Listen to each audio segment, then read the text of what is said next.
math. Girl math. I mean, it's real now. We've got an intro. Are you a bit nervous about today's Girl Maths with Brad here? No. Yeah.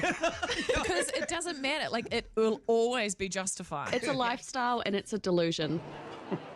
Wow. Okay, girl math is a viral TikTok term that began, as you can see, by a New Zealand radio program. And it's helping to justify the mental accounting that many of us do every day. From a simple cup of coffee to buying expensive clothing, young people are using what is being called girl math to help cope with the higher cost of living due to inflation. Okay, we're going to take a deeper dive into girl math, the trend, not my term, I'm just passing it on. And we always love to welcome back Imani Cheers, an associate professor of media and public affairs at George Washington University. Good to see you. Thanks very much for coming in. Okay, tell me what girl math is, and I can say that with absolutely no fear about being canceled, correct? Absolutely, you can. And I mean, the idea is that cash is not real money. Buying on sale is a form of saving, and cosmetic procedure is an actual investment in your future self. So it is a actual term, and you will not get any flack from me for using it.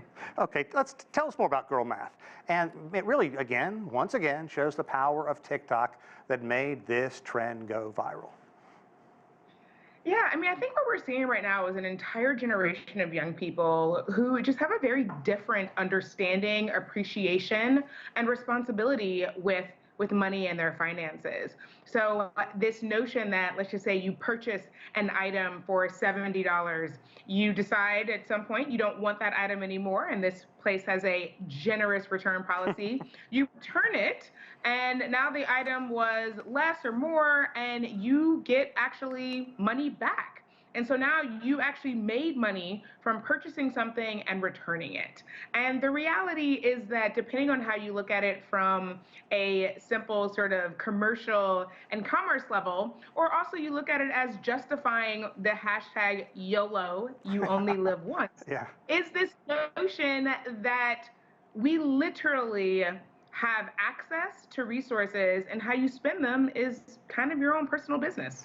You know, as someone who raised two daughters, when we talk about this Gen Z's view of money, I remember going in and seeing all this girl math scattered all over their floors, and that was never returned. So how does it differ now from other generations? Yeah, that's a really great question, because again, the understanding. So I'm sure, you, maybe your daughters as well. My son doesn't, but I had an allowance growing up.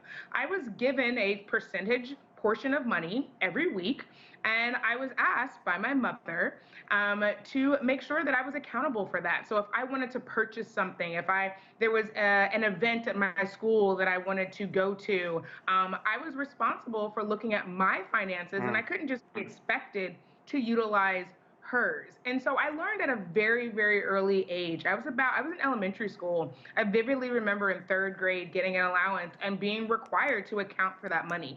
We don't have necessarily that same understanding of finances and economics currently. I ask my students, I'm a professor at George Washington University here in Washington, D.C., and I ask my students all the time, do they understand the cost of education? Forget a cup of coffee, a pair of, concert tickets, shout out to Beyonce and Taylor Swift, but are you really understanding what it costs? We blow 5, 10, this is adults now, dollars on lunch or a cup of coffee, and we don't really think twice about it. So we're actually perpetuating this culture, and young people are seeing not only the way, older generations are spending money, but also the way they've been taught to understand money. To pick up on what you're talking about, when I was younger, I could see the cash in my wallet going down, down, down, down. Nowadays, people pay with their phone, and it's like mental gymnastics. It's not real. I may have a Louis Vuitton bag, but, it just costs this much. Well, it actually is very real, and we still have things such as credit scores and trillions of dollars of debt, whether it be an entire nation like the United States or personal and individual finances.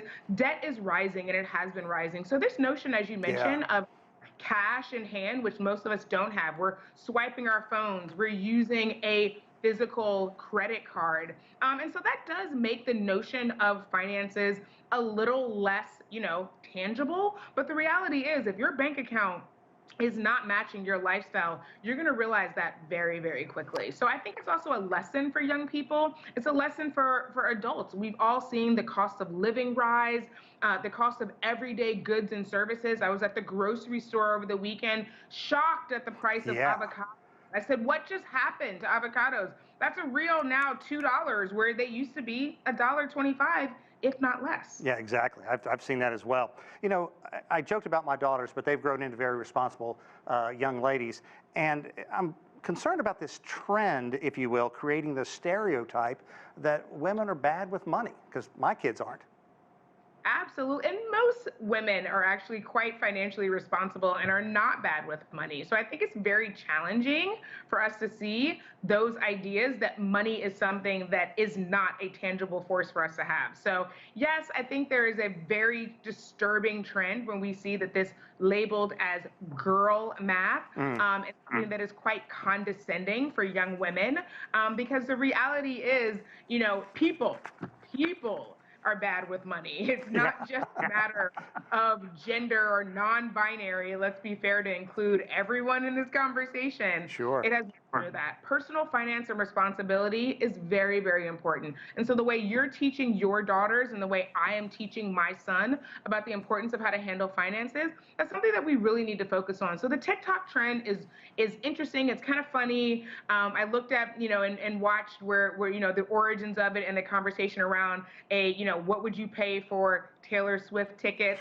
And I understand that those moments are truly generational. They're once in a lifetime. I'm going to see Beyonce in Houston at the end of next month.